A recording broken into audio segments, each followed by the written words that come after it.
오늘 하나님께서 우리에게 주시는 말씀은 로마서 1장 13절에서 17절 말씀입니다. 로마서 1장 13절에서 17절 말씀 우리 다 같이 봉독을 하겠습니다. 형제들아, 내가 여러 번 너희에게 가고자 한 것을 너희가 모르기를 원하지 아니하노니 이는 너희 중에서도 다른 이방인 중에서와 같이 열매를 맺게 하려 함이로되 지금까지 길이 막혔도다. 헬라인이나 야만인이나 지혜 있는 자나 어리석은 자에게 다 내가 빚진 자라. 그러므로 나는 할 수 있는 대로 로마에 있는 너희에게도 복음 전하기를 원하노라. 내가 복음을 부끄러워하지 아니하노니 이 복음은 모든 믿는 자에게 구원을 주시는 하나님의 능력이 됨이라.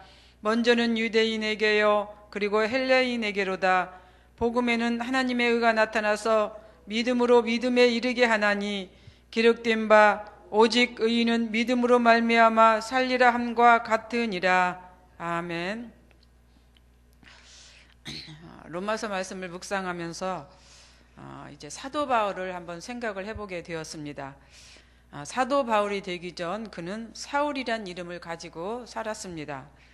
사울의 이름으로 살던 시대는 남부럽지 않는 풍족하고 풍요로운 그러한 삶이었습니다. 부유한 환경에서 또 유대인의 전통에 따라서 이제 배우고 또 학식을 이제 나누면서 꿈을 펼치면서 그렇게 열심히 살았던 이 청년이었습니다. 요즘으로 보면 서울에서 가장 우수한 대학에서 법조인의 꿈을 꾸면서 사는 그런 청년이다라고 우리가 이제 생각할 수가 있는 것이죠. 그런데 어느 날 뜻하지 않는 상황에서 이제 그의 앞에는 새로운 세계가 열리게 되었습니다. 지금까지 경험하지 못한 세계, 지금까지 알지 못한 그러한 세계를 이제 사울이라고 이름을 가진 바울이 이제 그러한 삶을 맞이하게 된 것이죠. 지금까지 살아온 삶과는 비교할 수 없는 아주 정반대의 삶을 이제 살아가게 되었습니다. 그런데 그 삶이 사울이란 청년의 앞길을 완전히 이제 뒤집어 놓은 것이죠. 사울 앞에 놓여진 그 세계가, 그 삶이 이 사울의 삶을 완전히 뒤집어 놓은 것입니다. 그의 인생을 바꾸게 된 것이죠. 지금까지 이제 그의 신앙이 야훼를 믿는 신앙이었다라고 하면은 이제는 예수 그리스도를 믿는 신앙이 되었습니다. 예수를 만난 후 사울은 바울로 변하게 된 것이죠. 사울의 인생이 야훼를 믿는 신앙이었다면 바울의 인생은 이제는 예수를 구주로 받아들인 이 신앙으로 바뀌게 된 것을 우리는 알 수가 있습니다. 한동안 우리나라에서도 이제 이름을 바꾸는 것이 유행했던 적이 있습니다. 교회에서 옛 이름을 버리고 새로운 이름을 지어서 이제 그 이름으로 살아간 이제 교인들이 많이 있었습니다. 그때 이름을 왜 바꾸냐고 이렇게 물어보면은 그 근거를 그 아브라함과 사레의 이름을 이렇게 예를 들더라고요. 보니까 아브라함이 아브라함이 되었고 또 사레가 사라가 되었던 것처럼 당시 그런 그 성경 근거에 의해서 이렇게 이름을 바꾸는 것이 한동안 유행했던 그런 시절이 있었습니다. 이름을 바꾼다는 것은 지금까지 살아온 인생을 뒤로하고 새로운 인생을 살겠다라고 하는 그러한 의지일 것입니다. 바울 역시 마찬가지였습니다. 사울로 살았던 삶을 버리고 바울로서의 삶을 이제 살겠다고 하는 그런 각오를 가지게 된 것이지요. 이름을 바꾸기 전 사울은 유대인으로서 이렇게 자기의 사명을 다했습니다. 이제 그런데 주님을 뵙고 또 바울로서의 이름이 변경되었을 때 바울 역시 바울로서의 그 생을 이제 살아가고 있는 것을 우리는 성경을 통해서 알 수가 있습니다. 오늘 본문이 그것을 얘기해 주고 있습니다. 본문 속에서 우리는 바울의 정신은 온통 예수 그리스도를 전하는 사명만이 그의 인생의 전부였습니다. 한마디로 표현하면 복음에 미쳐서 살고 복음에 미쳐 있는 이런 상황을 우리는 알 수가 있다라고 하는 그런 것이죠. 어떤 사람이 복음 때문에 이리도 간절히 이제 보기를 원하고 간절하게 만나기를 원하는 사람이 있겠습니까? 어떤 사람이 복음 때문에 이렇게 애처로운 마음을 표현하면서 그들을 보기를 소원하는 사람이 있겠습니까? 바울이니까 가능했던 것이죠. 누구를? 로마에 있는 사람들을 그렇게 간절히 보기를 원했던 것이죠. 무엇 때문에? 복음 때문에. 그들을 이제 복음화 시켜야겠다고 하는 이런 열망, 열정 때문에 바울은 이러한 마음을 이제 가졌던 것을 볼 수가 있습니다. 그렇기 때문에 바울은 로마에 가기를 그렇게 간절하게 원했던 것입니다. 우리들도 역시 이런 마음을 갖고 살아가야 한다라고 하는 마음을 갖습니다. 이런 마음을 가지고 산다고 하면은 아마 우리나라의 이제 전반 반절은 아마 복음화가 이제 일어나지 않았을까 하는 이런 생각도 해보게 됩니다. 내가 복음을 전할 대상자들을 향해서, 내가 복음을 전한 대상자들을 향해서 우리가 이런 마음을 갖고 산다면 얼마나 좋을까요? 하나님께서 얼마나 기뻐하실까? 저부터도 그러지 못하고 있는 것을 반성을 합니다. 복음을 위해서 기뻐하고 즐거워하고 원하는 마음, 우리에게는 이러한 마음이 꼭 필요하다고 생각이 듭니다. 필요한 만큼 바울과 같은 그런 마음을 가지고 살았으면 좋겠고, 또 그러한 마음을 회복했으면 좋겠습니다.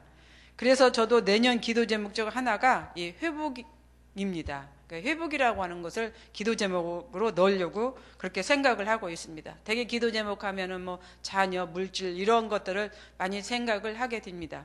물론 저도 이제 그런 것도 있겠지만, 그러나 그런 것 기도 제목 중에 하나 이 회복. 다른 기도 제목도 많이 있지만은 이 회복을 위해서 기도 제목을 저는 적어낼 것입니다. 첫사랑을 회복하고, 예배를 회복하고, 또 기도와 말씀을 회복하고, 성령의 충만을 회복하는 것, 또 하나님이 저에게 베풀어 주신 그 은혜를 생각하면서 회복하는 것, 얼마나 이 회복이 우리에게는 많이 있습니까? 그래서 이러한 회복에 대한 기도를 저는 이제 생각을 하고 있는데, 우리 모두도 이렇게 회복하는 이런 삶이 되었으면 좋겠습니다. 이런 마음을 가진 바울에게 이제 있기 때문에, 그래서 그렇게 로마에 있는 이제 사람들을 만나기를 원했습니다. 왜 그랬을까요? 이제 그 성경에 보면은 15절에 보면은 14절에 보면은 거기에 보면 내가 빚진 자다 이렇게 표현하고 있습니다. 빚진 자였기 때문에 바울 사도는 이런 마음을 가진 것입니다.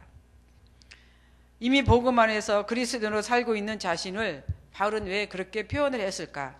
복음을 받아들인 바울의 삶은 이미 진리 안에서 자유롭게 이제 살고 있는 것입니다. 또 하나님 나라의 상속을 받은 상속자였습니다. 그럼에도 그가 이렇게 빚진 자다라고 이제 이야기하고 표현한 것은 그가 이제 복음을 받아들이기 전 자신의 삶을 두고 생각을 했기 때문에 이렇게 빚진 자다라고 얘기를 했던 것입니다. 담메색 도상에서 주님을 만나기 전까지 그의 생은 오로지 주의 백성을 잡아서 이제 재판에 넘기는 것이었고, 때로는 죽이는 일이었습니다. 그런데 주님을 만나고 난 후 바울은 그러한 자신을 불러 구원해 주신 하나님께 감사하며 또 주신 은혜에 대해서 생각하면서 이것을 빚으로 여겼던 것입니다. 또 하나님께서 주신 자기의 사명, 이것 또한 빚으로 여긴 것이죠. 그러니까 하나님이 주신 그 은혜와 이제 사역에 대해서 사도 바울은 빚으로 여긴 것입니다. 우리도 이러한 마음을 가지고 살아야 합니다. 늘 빚진 자로서, 빚진 마음으로서 빚을 갚아야 하겠다라고 하는 그런 마음을 가지고 살아야 한다는 것이죠. 보통 사람 같으면 죄를 속량하시고 구원해 주신 은혜, 또 감히 이제 우리는 맡을 수 없는 그런 사역에 대해서 감사하면서 이제 살아갈 것입니다. 그런데 바울은 이 감사를 넘어서 이러한 것을 빚으로 여겼다라고 하는 것입니다. 그만큼 하나님께 받은 은혜와 사랑이 너무 커서 빚으로 여긴 것이죠. 그 은혜가 얼마나 바울의 마음을 감사하게 했으면 이렇게 이제 감사보다는 빚으로 여겼을까. 정말 우리는 이런 마음이 필요한 것 같아요. 내가 받은 은혜, 사랑, 이것만이 내가 간직하고 이제 생각할 것이 아니라 그런 것을 주신 것에 대해서 하나님께 감사하면서도 감사를 넘어 빚으로 여길 수 있는 우리의 마음, 이것이 진정 하나님께서 우리에게 원하는 그러한 마음일 것입니다. 우리에게도 이런 마음이 필요한 것이죠. 감사를 넘어 빚진 자의 마음을 가지고 살아갈 수 있는 우리 모두가 되었으면 좋겠습니다. 요즘 어떻습니까?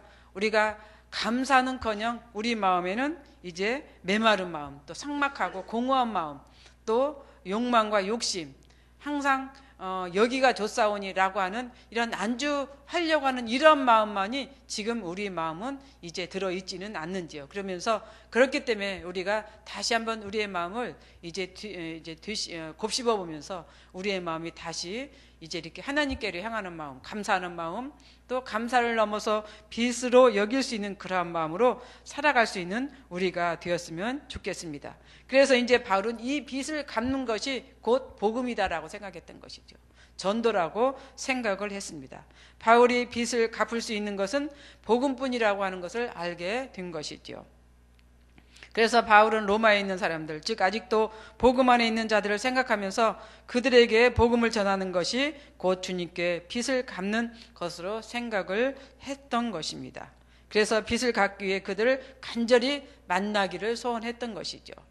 바울의 빚은 곧 복음 전파였습니다. 선교였습니다.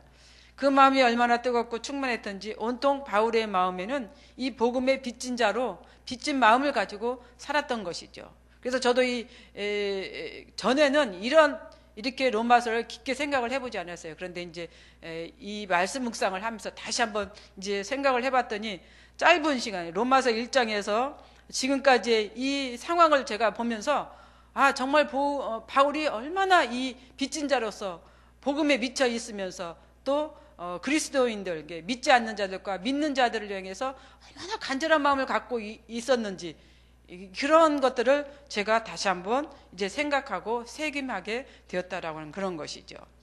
그래서 이제 바울의 그 모습, 온통 복음의 열기와 열정으로 가득 찼던 이 바울의 모습, 이런 것들을 이제 생각을 해보게 되었습니다. 그래서 15절에 보세요. 그러므로 나는 할 수 있는 대로 로마에 있는 너희에게도 복음 전하기를 원하노라. 할 수 있는 대로 복음 전하기를 원한다. 얼마나 열망과 열정이 가득했으면은 그렇게 애타는 마음, 간절한 마음을 가지고 이제 이 사도 바울은 이렇게 로마 가기를 원했을까? 근데 이제 그 당시 로마는 제가 어제 말씀했던 것처럼 로마는 어떤 사도나 어떤 교회 지도자에 의해서 세워진 교회가 아니다라고 그렇게 얘기를 했잖아요. 그렇기 때문에 로마에는 어느 정도 이렇게 질서가 없었다라고 생각이 듭니다. 그래서 바울은 이 로마를 더 그렇게 가기를 원했던 것 같습니다. 왜? 체계적으로 교회로 성장시켜야 할 그 생각을 가졌기 때문에 그러는 것이죠. 이게 로마가 복음을 받아들이긴 했지만 체계적인 교회로 성장하고 있지 않는 그러한 모습을 보게 된 것이지요. 미숙한 것이 많이 있었던 것입니다. 그러한 현실을 알고 있었기 때문에 이제 바울은 로마를 그렇게 가려고 했던 것이죠. 그런데 그의 뜻대로 되지 않았죠. 바울은 자꾸 뜻대로 되지 않는 상황이 많이 있었습니다. 그래서 이제 이 상황을 보면서 바울은 그러한 모든 것들을 체계적으로 로마에 가서 로마 교회를 체계적으로 전수하고 바르게 이제 잡아 놓으려고 했던 그런 이제 의도도 있었던 것을 우리는 알 수가 있는 것입니다. 그러면서 이제 16절에 보면은 나는 복음을 부끄러워하지 않는다, 이런 표현을 했어요. 왜 복음을 그렇게 열정과 열망이 가득했던 사도 바울이 왜 복음을 부끄러워하지 않는다라고 이렇게 표현을 했을까? 근데 여기에는 이제 다른 이제 상황이 있어요. 바울도 지식이 많잖아요. 배운 것도 많이 있었습니다. 그런데 로마는 그 당시 여러 가지 정치나 문화나 사회적으로 그 발전된 그러한 나라였습니다. 이제 그러다 보니 거기에는 이제 헬라 문화가 자연히 이제 성장을 했고 지식인들이나 그것도 학식 있는 사람들이 참 많이 있었습니다. 이제 이런 상황을 염두에 두고 사람들이 아마 그렇게 생각을 했을 거다라는 거예요. 너가 로마를 가지 않는 이유가 그런 사람들이 많이 있기 때문에 그런 것에 열등감 내지 이런 것이 있어서 가지 않느냐, 이제 그러한 의식을 하고 눈을 가지고 있는, 그렇게 생각하는 사람들이 이제 있었기 때문에 바울 사도가 이렇게 표현을 했던 거예요. 나는 복음을 부끄러워하지 않는다. 그러나 내가 가고 싶지만은 그게 뜻대로 되지 않았다 라고 하는 것을 이렇게 이제 얘기를 하고 있는 것이죠. 그렇습니다. 헬라의 철학적 관점으로 본다면은 그 지식 있는 사람들에게는 어떻게 보면은 사도 바울이 전하는 이 복음이 미련한 것이고 수치였습니다. 헬라의 그 철학적 관점으로 본다면 그러했다는 것이죠. 특히 또 유대인들 입장에 보았을 때는 그러한 이제 상황이었을 것입니다. 그런데 이미 바울은 사울이 아닙니다. 바울입니다. 바울의 입장에서는 이제 아무것도 거치는 것이 이제 바울 앞에서는 없습니다. 그렇기 때문에 바울은 그러한 것들을 이렇게 오늘 성경에서 표현하고 있는 걸 볼 수가 있습니다. 복음은 하나님의 능력이었습니다. 하나님의 능력이었기에 당당하고 담대하게 바울은 복음을 전할 수 있었습니다. 복음을 전함으로써 그런 능력이 그에게 더 나타난 것을 우리는 알 수가 있는 것이죠. 그렇습니다. 이렇게 우리가 사도 바울을 이제 보면서 그런 마음, 그런 열정, 그런 뜨거움이 있었던 이 사도 바울을 우리가 생각하면서 얼마나 사도 바울이 로마 가기를 원했던지 우리가 다시 한번 생각하고 곱씹으면서 오늘 하루 살아가는 우리 모두가 되었으면 좋겠습니다. 기도하겠습니다. 사랑과 은혜가 풍성하신 하나님 아버지, 오늘 우리에게 주신 말씀을 우리가 되새기면서 또 곱씹으면서 살아가는 하루가 되게 하여 주옵소서. 사도 바울처럼 빚진 자로서의 그런 마음을 가지고 살아갈 수 있는 저희들 되게 하여 주옵소서. 아직도 내 가족, 내 이웃에게 이런 빚을 갚지 못하고 있는 우리가 있는지 다시 한번 생각하게 하여 주옵소서. 아직도 이제 빚을 갚아야 할 대상자들이 있다면 그들을 향해서 우리가 빚을 갚을 수 있는 그런 소유자, 그런 마음을 갖는 그 뜨거운 열정을 가질 수 있는 우리가 되도록 은총을 이제 베풀어 주시옵소서. 우리가 아직도 우리 주위에는 복음을 들어야 할 사람이 많이 있다고 하는 사실을 기억하게 하여 주시옵소서. 오늘 하루 그런 삶을 살아갈 수 있는 저희들 되기를 원합니다. 감사하며 예수님 이름으로 기도드리옵나이다. 아멘. 공동기도문 봉사입니다. 우리에게 서로 사랑하는 마음을 더욱 부어 주옵소서. 교회 안의 작은 교회들을 넉넉하게 축복하옵소서.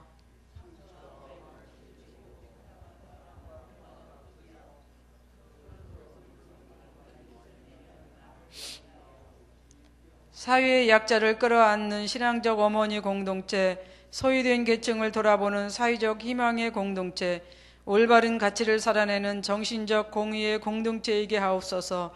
우리 교회가 여기 있어 지역사회와 시대가 복되게 하옵소서. 아멘. 주님이 가르쳐 주신 기도 드리겠습니다. 하늘에 계신 우리 아버지, 아버지의 이름을 거룩하게 하시며 아버지의 나라가 오게 하시며 아버지의 뜻이 하늘에서와 같이 땅에서도 이루어지게 하소서. 오늘 우리에게 일용할 양식을 주시고 우리가 우리에게 잘못한 사람을 용서하여 준 것 같이 우리 죄를 용서하여 주시고 우리를 시험에 빠지지 않게 하시고 악에서 구하소서. 나라와 권능과 영광이 영원히 아버지의 것입니다. 아멘. 공동 기도 제목입니다. 금요 심야 기도회가 은혜가 넘치며 성령으로 충만하게 하옵소서. 송구 영신 예배 신년 축복 안수기들을 인도하시고 축복하옵소서. 2018년 한 해를 뒤돌아보며 2019년 새해를 희망으로 기다리게 하소서. 시애틀 리누드에 세워진 로고스 라이프 교회 및 미션 센터를 축복하옵소서. 한 주간 성도들의 가정과 사업을 축복하시고 하나님의 은혜가 넘치게 하소서. 남북한 진행되는 계획이 선하게 이루어지게 하옵소서. 공동 기도 제목과 또 여러분들이 가지고 오신 기도를 하나님께 올리신 후에 각자 삶의 자리로 나아가도록 하겠습니다.